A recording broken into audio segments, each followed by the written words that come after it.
네, 안녕하세요. 자, 거의 한 달 만에 뵙는 것 같은데, 한 달은 아니네요. 일단 쟁점 강의입니다. 쟁점 강의의 목적 자체가 이제 기본 강의와는 조금 다른 부분이 있고요. 아무래도 이제 답안지를 잘 쓰는 것에 좀 더 초점을 맞춰서 강의가 진행될 예정입니다.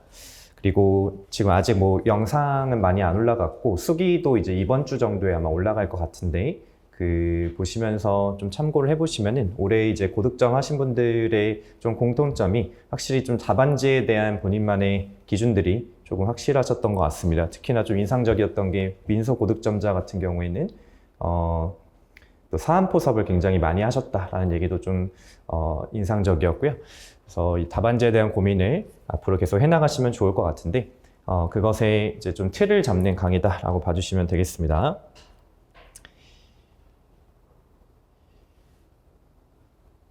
네, 수험적인 도구들이 몇 가지 있고요.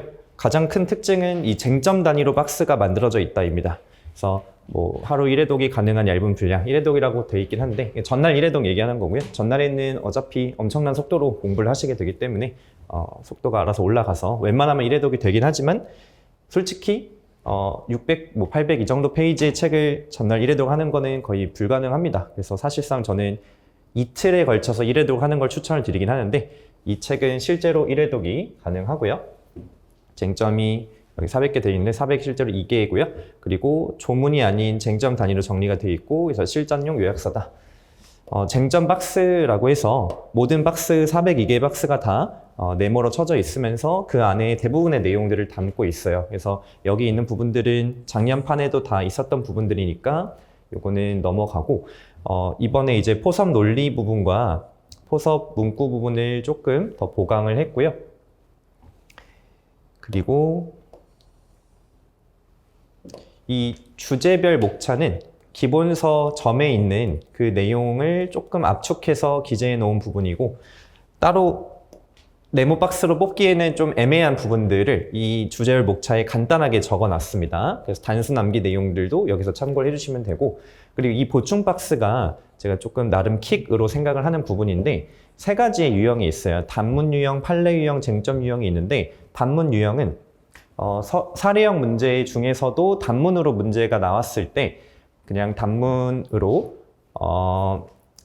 그 약수령으로 문제를 풀어야 되는 그 부분들을 따로 정리를 해 놓은 거고요. 그리고 이 두 가지 이게 조금 중요한데 판례라고 해서 붙어 있는 부분들은 원상검으로 해서 원심과 상고심의 법리가 달랐던 부분, 법리 해석이 달랐던 부분을 이렇게 박스로 정리해 놓은 거고요. 그리고 쟁점 유형 같은 경우에는 원심이나 파기환송후 특허법원에서 등에서 따로 추가로 쟁점됐던 부분을 그 대법원만 정리하는 게 아니라 공부하실 때 한 번에 묶어서 정리를 하실 수 있도록 정리를 해놓은 부분입니다. 그래서 이 두 가지는 특히나 판례집에서 많이들 정리하시는 그 내용을 단권화 해놨다라고 보시면 됩니다. 5판에서 이제 추가된 부분들은 일반 목차와 응용 목차를 색깔로 좀 구분을 했습니다. 이건 제가 작년에 기초GS 플러스에서 피드백을 받아가지고 반영을 한 부분이고요. 뭐 대단한 변화는 아니긴 하지만 시각적으로 좀 구분을 했고요. 그리고 기본 쟁점에 관해서 이제 포섭 논리를 좀 추가를 했습니다. 상필력 사용 요구 관찰 이 포섭은 제 판례 복습 자료에도 좀 정리가 돼 있는데 그거 몇 번 연습하시면 아마 어렵지 않게 습득을 하실 수 있을 것 같고요. 그리고 포섭 문구에다가 무슨 사건 해가지고 좀 사건 이름을 눈에 띄게 표시를 해놨고 그리고 암기할 포섭풀 색깔을 조금 더 추가를 했습니다. 그래서 작년 버전과 큰 틀에서는 바뀌진 않았고 세부적인 부분들 조금씩 업그레이드를 했다라고 봐주시면 되겠습니다. 자, 이번 판에 좀 새롭게 이런 부분을 좀 넣어봤어요. 문제풀이 템플릿입니다. 바르는 문제와 템플릿 문제 이렇게 크게 두 가지로 나눠서 봐주시면 되고 이 내용은 제가 작년에 최종 정리 강의 때 만들었던 자료이고 이거를 피날레에 넣으면 좋겠다 생각을 해가지고 반영을 했습니다. 자, 바르는 문제 같은 경우에는 판례형 문제가 있고 쟁점 제시형 문제가 있는데요. 자, 이 판례형 문제 같은 경우에는 판례 그냥 복붙해서 나오는 문제가 기출에도 종종 있습니다. 변형 문제가 아니고 그대로 나오는 문제. 그럴 때는 이제 상고심과 원심의 쟁점 암기하고 포석 문구 암기해서 이거는 그냥 암기 대회가 돼요. 이런 문제가 나오면. 그래서 암기가 아예 안 중요하다라고 생각하시면 안 돼요. 어떤 해는 잘못 걸리면은 그냥 최판으로 그냥 1, 2, 3번이 다 깔리는 그런 해가 분명히 있어요. 역대 기출 중에도 있습니다. 그런 해가 됐을 때는 암기 잘하신 분들이 무조건 유리해요. 정밀도에서 따라갈 수가 없어요. 네, 그래서 그런 경우를 대비해서 중요 최신 판례는 그런 수준까지는 암기를 해주셔야 돼요. 바르는 문제에 대한 대비해 주셔야 돼요. 두 번째, 쟁점 제시형. 제시형은 그냥 설문에서 이것 논하시오예요. 이것 논하시오. 뭐 상표에선 제일 쉬운 문제들이 34조이랑 13호 해당 여부 논하시오. 그럼 쟁점 찾을 거 없잖아요. 의취부터 해서 일반론 바르고 사안포섭 최대한 열심히 하는 문제가 되는 거예요. 그래서 제시된 쟁점에서 풀배점이고 그 외에는 다 보론으로 깔고 다 작성을 해주시면 되고요. 템플릿 문제는 창작 문제, 쟁점 추출 문제, 그리고 조치 문제. 얘네들은 위에 있는 바르는 문제보다는 난이도가 높습니다. 얘는 준비해서 가주셔야 돼요. 근데 뭘 준비를 하냐? 판례를 그대로 외워서 적을 수 있는 문제가 아니기 때문에 틀을 가져가셔야 돼요. 틀. 그럼 이 목차 틀을 가지고 있는 사람은 아무래도 목차 잡는 데 시간을 줄이고 그리고 변수를 조금 더 줄일 수 있기 때문에 아무래도 좀 더 깔끔한 답안을 적을 수가 있어요. 그래서 얘는 창작 문제는 모티브가 된 판례를 먼저 떠올려 보고요. 올해 문제 3번이었죠. 홀로 홀라라고 했는데 홀로 홀라를 보고 혹시 홀로를 떠올리신 분이 있다면 공부가 굉장히 잘 돼 있었던 거고요. 그게 아니더라도 뭔가 사실관계를 봤더니 저명성 물어보니까 부채력 출처운동 근데 출원 단계 롤렉스 아닌가? 이렇게 떠올려서 롤렉스 판례를 가지고 와서 문제를 풀기 시작하는 게 이런 창작 문제의 특징이에요. 또는 그 쟁점 이렇게 생각해 주시는 거고요. 자, 쟁점 추출형 문제는 제시형 문제랑 난이도가 완전히 달라요. 얘가 당연히 훨씬 어렵습니다. 쟁점 추출형 대표적으로 이런 거예요. 갑의 출원이 등록 가능한지 논하시오. 근데 봤더니 그냥 사실관계에서 앞에 선 등록 하나 있고 선 사용상표 있고 사용 실적을 봤더니 인식도 획득한 걸로 보이고 둘 간에 일정 관계도 있어 보여요. 그러면은 34조랑 7호, 20호, 9호, 11호는 13호를 뽑아야겠구나 라고 내가 직접 뽑는 문제. 이런 게 쟁점 추출형 문제예요. 당연히 훨씬 어렵죠. 그래서 머릿속에 기본 틀을 가지고 계셔야 되는데 등록 요건 묻는 문제에서는 당연히 출원 단계 문제가 제일 중요합니다. 여기다가 나머지는 다 플러스로 붙는 거예요. 자, 식별력 제일 근거가 되는 기준이 되는 거절 이유죠. 그래서 이거 관련해서 당연히 1항과 2항 같이 생각해 주시면 되고요. 선출원주의 여기는 34조이랑 7호와 35조 두 가지가 있습니다. 그냥 등록을 했냐 아니냐의 차이만 있는 거죠. 인식도 9, 11 내에 13 일정 관계 34조이랑 20호, 21호 그리고 인격 표지 6호 그리고 또는 고인의 인격 표지는 2호 취소 심판 후 출원 34조 3항 그리고 의약품 케이스, 서적 등 케이스, 캐릭터, 기타 이런 것들이 개별적으로 머릿속에 좀 잡아 있으시면은 사실관계를 읽을 때 여기 있는 체크 포인트를 가지고 이거 쟁점이 되겠구나 아니구나 이렇게 해주시면 됩니다. 거불심 문제로 바꿔 나와요. 껍데기만 바뀐 거예요. 출원 문제에서 거불심이 되면은 안에 있는 내용물은 똑같고 껍데기 하나 추가된 거예요. 그래서 그 껍데기 체크해야 되는 부분 판단 시점과 관련된 비교적 최근 개정법 그리고 123조 무효 관련해서는 이해관계인 그리고 제척기간 일사부재 이렇게 추가해 주시면 되고요. 심취소는 심리범위 취소 사유 관련해서는 이제 심판 유형에서 사용을 안 하고 있다 상표권자가 부정사용한다 사용권자 부정사용한다 그리고 분리이전 케이스들 지분이전 등등 이렇게 그리고 똑같이 심취소면은 심리범위 그리고 청구 취지 변경 이런 것들 추가 쟁점 잡아주시면 되고요. 다 체크리스트라고 보시면 됩니다. 침해 등 케이스가 나왔어요. 그냥 유보상 정지하면 가는 거죠. 그 정 부분에서 4등 권진이고요. 이거를 전으로 적을까 등으로 적을까 고민했는데 등이 조금 더 입에 붙어가지고 그냥 등으로 적어놨습니다. 등록관리자 항변이죠. 그리고 4 부분은 전용사용권, 통상사용권, 그리고 98조, 99조, 104조의 2. 그래서 이거를 전통 894 이렇게 두 문자 추천을 받아가지고 네, 전통 시장에서 894라고 암기를 하셨다고 하더라고요. 그래서 이거를 네, 반영을 했습니다. 그래서 이거는 사용권 관련해서 이제 5가지 네, 이렇게 암기해 주시면 되고요. 손해배상은 이제 109조 그리고 111조가 크게 청구권 경험으로 나눠지고요. 그리고 여기 이 네, 하나하나 기억을 해주시면 되겠습니다.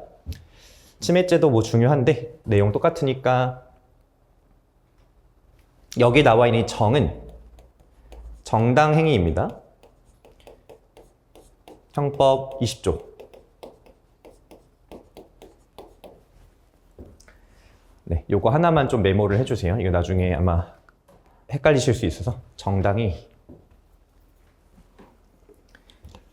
형법상으로는 권리남용에 법리가 적용이 안 돼서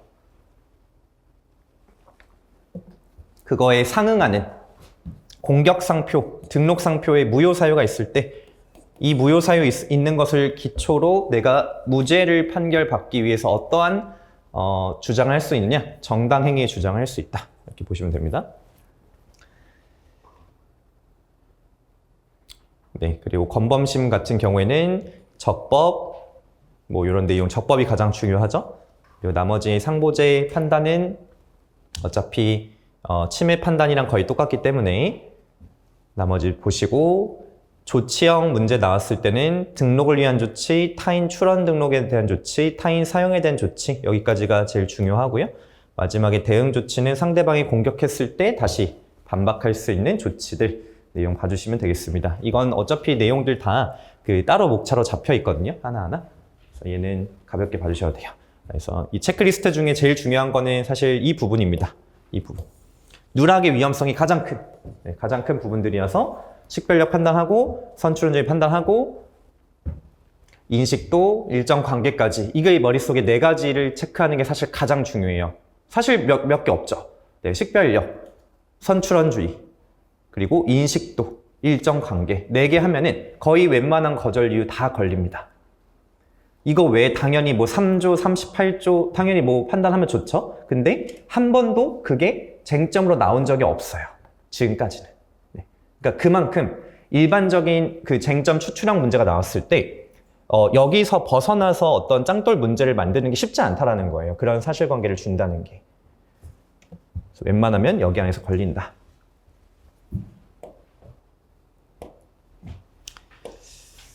그 다음에 이것도 이제 이 두 부분은 작년 최종론리 강의에 넣어놨던 부분이고 밑에를 하나 좀 추가를 했습니다. 문제 해석 먼저 시험장에 사용할 실전 팁 관련해서 문제 해석 보시면은 이거는 이제 아마 6월, 7월에 이 부분을 꺼내서 다시 보시면은 조금 도움이 되실 것 같아요. 그래서 지금은 별로 좀 느낌이 덜 오시겠지만 한번 봐두셨다가 나중에 다시 한번 봐주세요.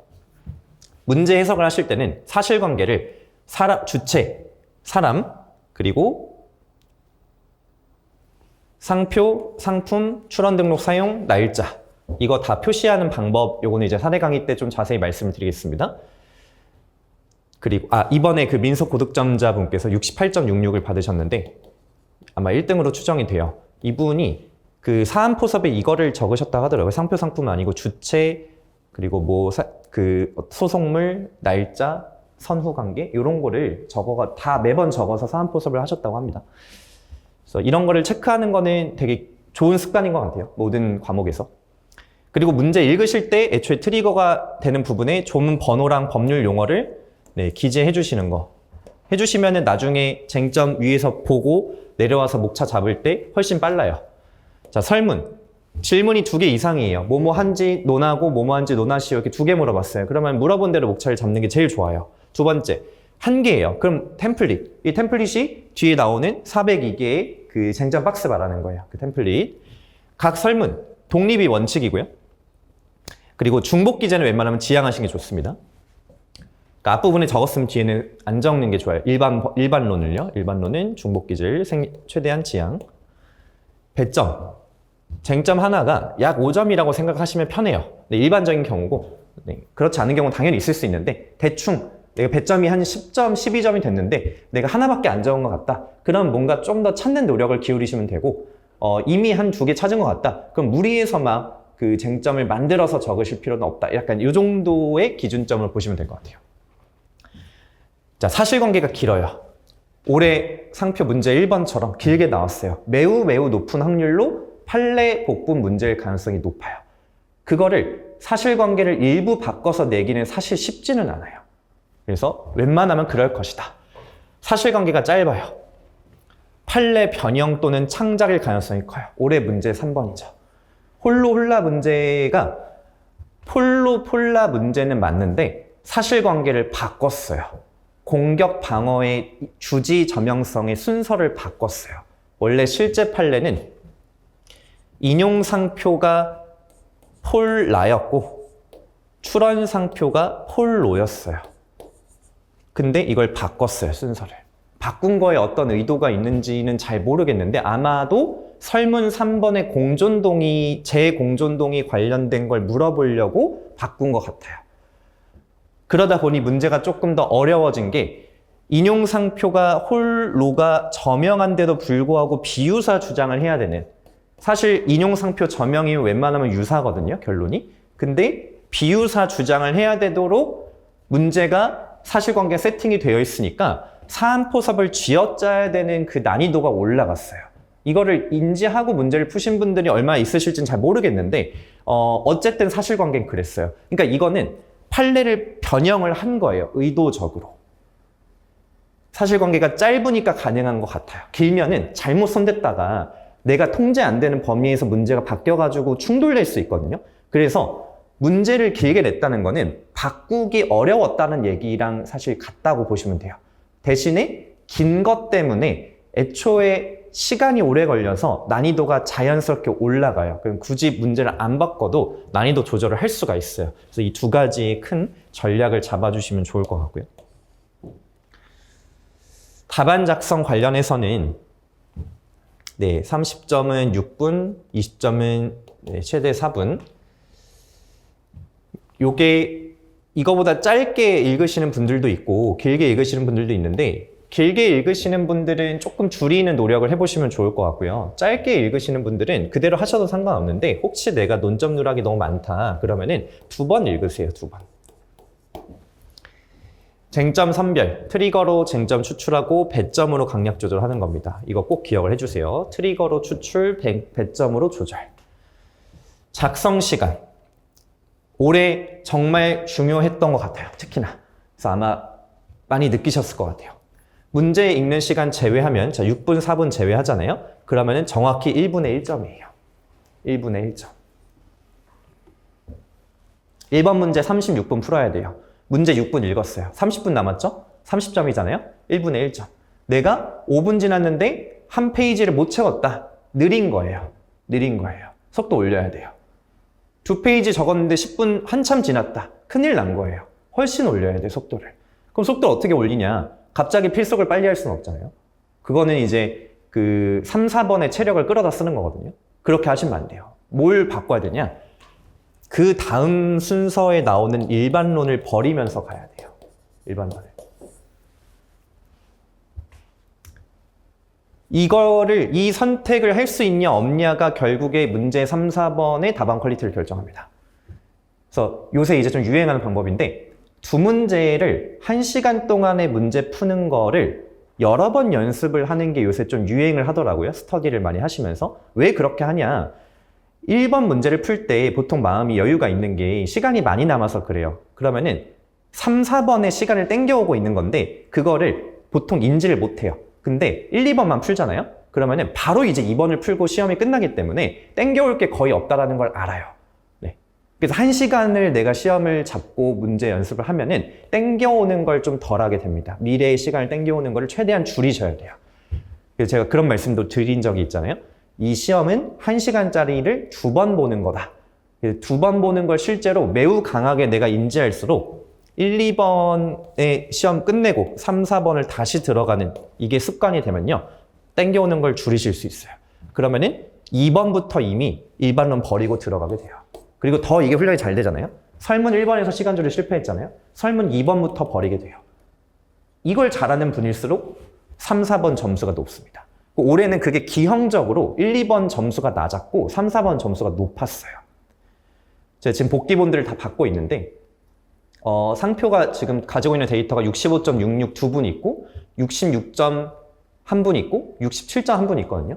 그럼 상표 데이터만 봤을 때 저도 좀 놀랐어요. 1, 2번이 1번 문제에서 제가 지금까지 본 것 중에 제일 고득점이 18점이에요. 근데 대부분의 분들이 13.4점이더라고요. 1번 문제가. 2번 문제 제일 잘 보신 분이 11.33인가? 11.66인가예요. 여기서 이것만 보면은 60점대 절대 넘을 수 없는 점수대거든요. 근데 3번 점수 1등이 몇 점이냐면은 23.66인가? 24점인가 그래요. 그리고 4번 문제는 1등이 16점을 받았어요. 이게 한 사람은 아니에요. 이렇게 받으면 거의 70점 나와가지고 다른 사람들이에요.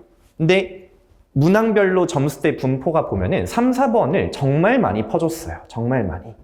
그래서 이번 시험에서 제일 이제 위험했던 거는 1번 문제 시간을 너무 많이 써서 3, 4번을 급하게 푸신 분들이 점수 타격을 많이 받았습니다.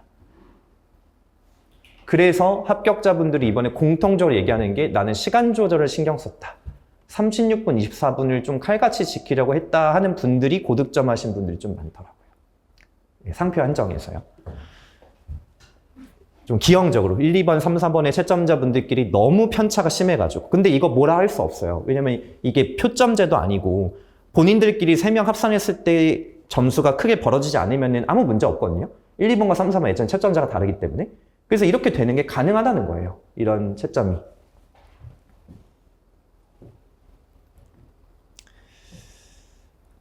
그래서 1분의 1점 저거를 정말 신경 써주셔야 되고 우상향 글씨를 통해서 속도를 올리는 거는 이제 지금부터 하시면은 도움이 되죠. 근데 시험장에서는 결국에는 일반론 버리기.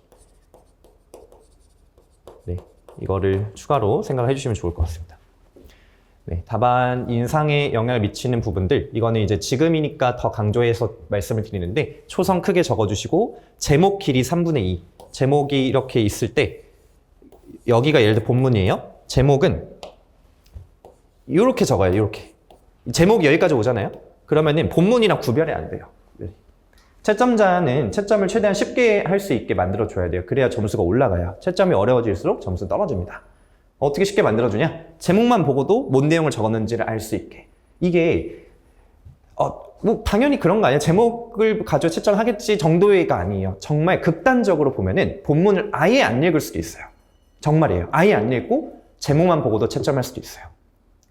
근데 그렇게 했을 때 잘 읽히잖아요? 그럼 그 사람은 무조건 고득점 할 수밖에 없습니다. 읽는 사람 입장에서 핵심이 다 보이는 거예요. 근데 그래서 이게 더욱더 잘 보이도록 만들어 주셔야 돼요. 글자 크기는 한 줄에 3분의 2. 여기서 이게 한 줄이라고 했을 때 이렇게 작게 쓰지 마시고 조금 더 크게 이 전체 중에 3분의 2가 올 수 있도록 그리고 양쪽 맞춤 여기 꽉 채워서 이렇게 꽉 채워서 써주시고요. 그리고 이 내용 이거는 이렇게 지워지는 내용 이게 중간에 이렇게 지워지는 거 있죠? 이런 게 있으면 가독성이 굉장히 안 좋습니다. 그러면 어떻게 하냐? 그냥 가셔도 돼요. 일반론 조금 틀린 거 있잖아요. 뭐 조사 좀 틀렸다, 단어 조금 잘못 쓴 것 같다. 그런 거 지우지 마세요. 그냥 가셔도 돼요. 어차피 그걸 읽을 일이 거의 없어요. 네. 본문 내용 하나하나 읽을 일이 거의 없기 때문에 지우지 마세요. 자, 멘탈 관리는 이제 내년 시험 일주일 전에 보시라고 적어놨어요. 지금은 별로 공감이 안 되실 텐데 이거는 이제 이번 시험 합격하신 분의 자문을 받아가지고 당시에 그 감정을 조금 복기해달라 해서 반영을 했습니다. 저 너무 이제 오래 진행을 했지만 저는 나름대로 제가 기득 때 제가 잠을 정말 잘 자는데 기득 때 잠을 잘 못 잤어요. 이게 너무 충격적이어가지고 이 사전 연습과 일주일 전에 그리고 전날 수면 부분을 제가 그걸 좀 생각을 하면서 좀 적어봤고 그리고 이번 이제 합격하신 분의 네, 감정을 조금 담아가지고 적어봤으니까 나중에 한번 보시면 도움이 되실 것 같습니다. 그래서 이 피날레라는 목적, 최종 정리의 수험서라는 목적에 부합하게 이런 부분들을 조금 보강을 했으니까요. 활용을 해주시면 좋을 것 같습니다. 자, 바로 내용 들어가도록 하겠습니다. 자, 상표적 사용입니다. 자, 보시면은 맨 위에 여기가 이제 일반 목차가 이렇게 나와 있어요. 이거는 뭐 기본서에도 다 나와 있는 내용들이고 전혀 사실 특별한 내용은 없어서 그냥 가볍게 보시면 되겠고요. 나중에 한번 스크리닝용으로 활용을 해주시면 되겠습니다. 자, 001번 이런 식으로 해서 이게 이제 402번까지 쭉 나오는 거예요. 402번까지 있고 여기에 점 포인트에 링크 되어 있고 GS 출제 현황은 나중에 올해 GS, 내년 GS 수강하시는 것들 관련해서 출제된 것들 여기다 적어주시면 돼요.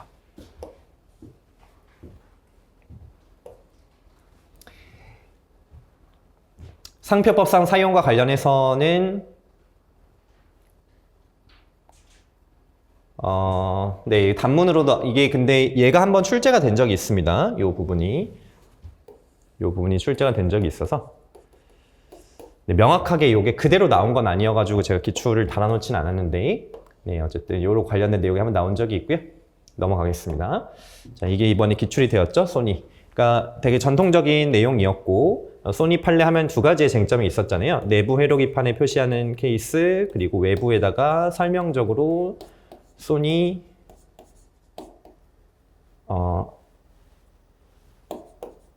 소니 이지 전용이라고 표시하는 설명적 사용 이 두 가지가 나왔었는데 그 중에서 이 내부 부분이 조금 특이하고 좀 옛날 법리긴 하지만 중요한 법리였는데 이번에 나오면서 한 번 더 복기 느낌으로 봐주시면은 이런 식으로 적는 거죠. 표시 행위 의 먼저 적어주고 그다음에 성립 요건 관련해서는 여기에 별표가 지금 2개고 여기는 하나잖아요. 그러면은 내가 시간이 부족하거나 아니면 배점이 타이트하다고 했을 때 뭐를 먼저 버릴까? 얘를 버리는 거예요. 중요도를 이렇게 표시를 해놨습니다. 그리고 3번에 얘는 별표 3개잖아요. 얘는 무조건 들어가야 되는 거예요. 답안지 절대 빠지면 안 되는 거. 존재조차 인식할 수 없는 경우에 상표법상 상표가 아니다. 사안포섭 해주실 때도 결국에 이 판례를 적었다라는 거는 대부분의 분들이 이미 다 한단 말이에요. 그럼 여기서도 누가 점수를 고득점을 했냐. 그 16점 받으신 분이 이걸 되게 잘 살렸더라고요. 상표가 아니고 그래서 사용이 아니고 그래서 표시행위가 아니고 그래 사용이 아니다. 이 논리 연결을 좀 길게 잘 포섭을 해주셨다고 하더라고요. 그래서 이 목차 안에서는 일단 첫 번째 여기 부분은 트리거라고 합니다. 얘가 트리거예요. 요런 상황이 주어지면은 002번의 이 목차 세트가 머릿속에 떠올라 주시면 되고 이게 떠올랐을 때 제일 먼저 머릿속에 선명해야 되는 거는 제목이 뭐였지? 예요. 제목, 표시행위 의 적고 통설 관련된 내용 살짝 적어주고 생략 가능하고 존재조차 인식할 수 없는 경우 판례 제일 핵심 그 다음 사안 포섭 할 때 포섭에서는 존재인식 안 되니 상표 아니니 사용 아니다 이 논리로 전개해야겠구나를 묶어서 정리를 해주시면은 이게 나왔을 때 이거보다 더 잘 적을 방법은 딱히 없어요. 네. 근데 이거를 생각을 한번 해보세요. 이 판례를 내가 열심히 외웠어요. 이 판례를. 그럼 이 판례 하나만 가지고 있을 때 시험장에서 과연 내가 원하는 그 목차 틀로 깔끔하게 사안포섭까지 그 자리에서 할 수 있냐? 쉽지 않거든요. 쉽지 않아요. 그러니까 이 틀 자체를 가지고 가는 사람과 그냥 내용물만 들고 가는 사람은 대응 능력에서 사실 좀 차이가 날 수밖에 없습니다. 그래서 계속 제가 이 틀을 말씀드리는 거예요. 근데 이거를 그대로 매번 복붙 하시는 게 아니라 중요도 순서예요. 따라서 사안포섭은 제가 별표를 붙이지 않은 이유가 얘는 당연히 항상 별표 3개, 4개, 5개예요. 얘는 무조건. 그 다음에 일반론 중에서 챙겨가야 되는 게 1순위가 얘라는 거죠. 1순위. 그리고 여력이 된다면 이런 식으로 가시라는 거예요. 이런 식으로. 네. 그것까지도 평소 공부할 때 생각을 하고 봐주시면은 배점에 따른 강약 조절까지 이 안에서 해결을 하실 수가 있습니다. 물론 이제 제가 짜놓은 목차보다 더 좋은 목차가 있다라고 하면은 그 목차대로 가주셔도 돼요. 근데 기본적인 가이드는 이 범위 내에서 거의 다 해결이 가능합니다. 자, 두 번째 유통행위 디지털 상품 유형이고요. 네. 디지털 상품 유형에서는 얘는 비교적 최근 개정인데 아직까지 기출이 안 돼가지고 근데 이제 올해 느끼셨겠지만 조문 문제 나올 수 있기 때문에 얘도 당연히 나올 수가 있고요. 유통행위 의의에서 나목 적어주면 되고 개정 취지가 그래도 비교적 최근 개정이니까 적어주시고요. 이게 이제 개정 취지가 안 중요해지면 이렇게 묶어서 적으시면 되고 중요하면 따로 빼서 적어주시면 됩니다. 온라인상의 상표 사용 관련해서 살짝 적어주는데 얘는 사실 그냥 사안포섭에 버무리셔도 상관이 없어요. 그래서 별표 1개인 거예요. 자, 디지털 상품도 어쨌든 온라인 표시행위이기 때문에 2조 2항 2호의 도움을 받아야 돼요. 그리고 나서 전기통신 회선을 통하여 제공하거나 또는 그 목적으로 전시 수출 수입을 하면은 남목 해당한다. 이렇게 사안포섭만 잘 해주시면 됩니다. 그러니까 얘도 결국에 만약에 나온다고 하면은 일반론은 다 비슷하게 적을 건데 차이가 날 수 있는 부분이 개정 취지 살려주는 사람과 그리고 사안포섭을 이렇게 논리 쪼개가지고 보여주는 사람에서 이제 퀄리티 차이가 난다는 거예요. 다 똑같은 답안이지만. 뭐 이럴 일은 별로 없겠지만 이 트리거를 통해서 만약에 쟁점 추출형 문제가 나왔는데 내가 이걸 못 알아봤다. 그건 굉장히 치명적이죠. 그래서 애초에 디지털 상품이 뭐가 있는데 이거는 당연히 꼭 아셔야 되는 거고요. 자, 아무래도 이제 개정 중에서 거의 가장 중요하다고 볼 수 있는 해외 판매업자 국내 공급 행위입니다. 당연히 문제 나올 가능성 매우 높죠. 얘는 애초에 입법된 이유가 그 해외 판매업자, 해외 짝퉁업자라고 하겠습니다. 짝퉁업자가 자기가 물건을 국내에 들여와가지고 직접 판매를 하면은 당연히 제재할 수 있어요. 상표법 위반이에요. 근데 직구는 잡을 방법이 없었어요. 직구. 왜 방법이 없냐?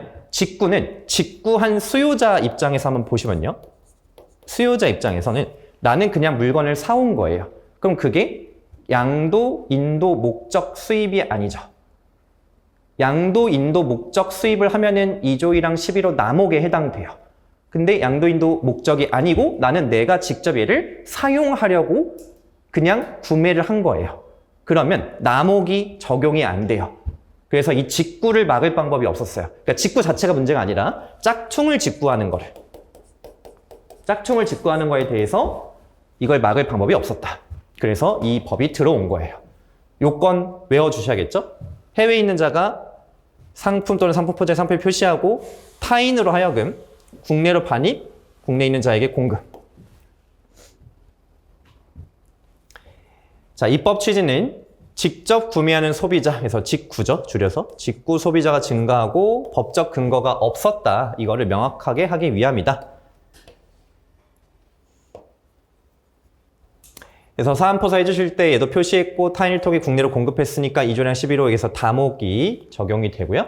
그리고 다른 요건이 충족되면은 상표권 침해, 유보상 정제남 중에서 지금 상 중에서도 정확히는 형식적 사용만 판단된 거죠. 그럼 실질적으로 얘가 기능 발휘되는지 품태주의경 당연히 판단해야 되고 상표 유사, 상품 유사 판단해야 되고 정제남 판단까지 다 됐을 때 침해 여부 판단되겠죠. 그럼 침해가 됐다라고 했을 때 곧바로 조치를 취할 수 있냐라고 했을 때 얘는 좀 특이하게 직구한 수요자는 일단 사용자가 아니에요. 상표 사용을 한 게 아니에요. 그리고 속죄주의 원칙상 집행이 불가능하기 때문에 소송을 걸면은 당연히 인용은 받을 수 있지만 실질적으로 조치를 취할 수가 없다라는 거예요. 그래서 여기에 나오는 게 이제 관세법 그리고 불공정 무역조사법이라고 하는 다른 법률에 따라서 수입 금지 조항이 있고요. 그걸 통해서 수입을 제재하는 쪽으로 조치를 취해야 한다라고 봐주시면 됩니다. 그래서 요거는 그냥 통으로 외워주시면 돼요. 지금은 조금 낯서실 수 있지만 점점 익숙해지실 것 같고요. 이게 개정법이 이때 시행이 됐기 때문에 이때 사용부터 적용이 되고요. 올해 5월 27일이니까 내년 시험 기준으로는 충분히 날짜상으로도 문제가 없을 것 같습니다. 자, 광고행위 유형이고요. HS 하이박스 얘는 한번 기출이 된 적이 있어가지고 가볍게 봐주시면 돼요. 그래서 얘도 별표 2개고 3개고 있잖아요. 그래서 판례 적어주면 되고요.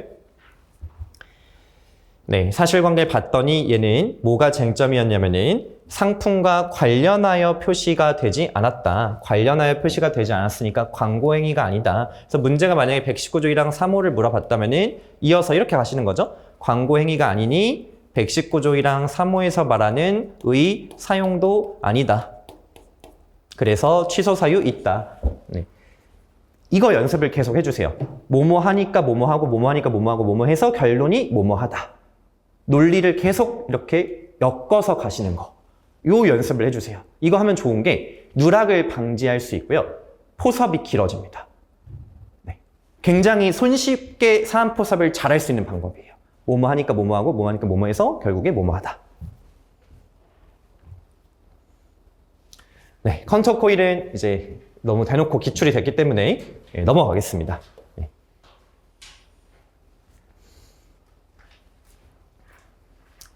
네, 이런 식으로 이제 쟁점이라고 하는 보충 박스가 들어가 있어요. 파기환송 전에 쟁점이 되었으나 상고의로 주장되지 않은 그런 사항들에 대해서 파기환송 전에 특허법원에 등록상표 사용인지 여부 관련해서 이제 여기 컨티넨탈 법리가 하나 들어가고요. 그리고 설명적 문구 사용되었다 해서 자타성 식별 의사 관련한 내용이 들어가 있고요. 그리고 광고행위인지 여부 관련해서는 요거는 이제 대법원에서도 판시가 되었던 내용이죠. 그러니까 이런 식으로 대법원에서 판시된 내용 말고 이 두 가지 있잖아요. 이 두 가지. 이건 플러스 알파죠. 요게 문제로 나올 수도 있다는 거예요. 네, 그때 기출 때는 이게 안 나오긴 했어요. 이걸 안 물어봤는데 나올 수도 있다. 그러니까 나온다고 했을 때 판례집에도 다 정리가 돼 있긴 한데 그래도 단권화를 하실 때 아무래도 이렇게 보면은 좀 깔끔하죠. 네, 기억하기 훨씬 편하시니까 참고해 주시면 되겠습니다. 상표 사용이 아닌 경우에서 별로 안 중요한 판례들은 이렇게 모아놨어요. 그래서 이거는 달달 암기하실 필요 없고 이 부분을 공부하실 때는 타인에게 사용하겠다, 소송으로 행사를 했다, 사용권을 설정했다, 이런 것들은 2조 1항 11호가 아니구나를 한 번 더 리마인드 하시는 용도로 활용해 주시면 되겠습니다.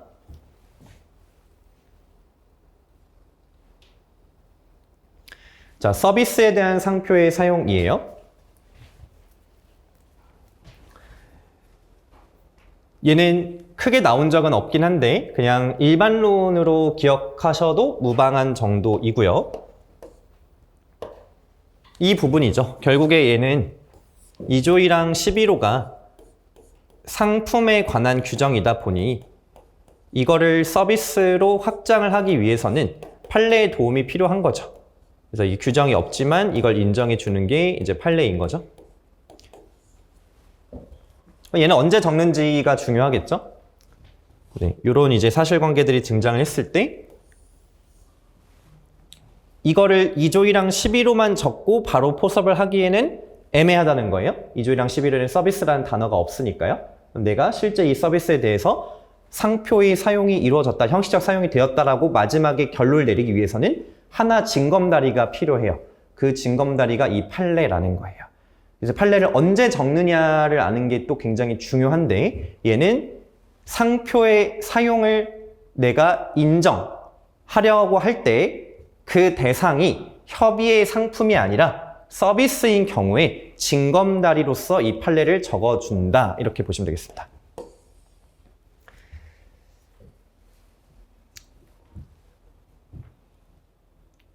네, 여기부터는 잠깐만 끊고 25분부터 보도록 하겠습니다.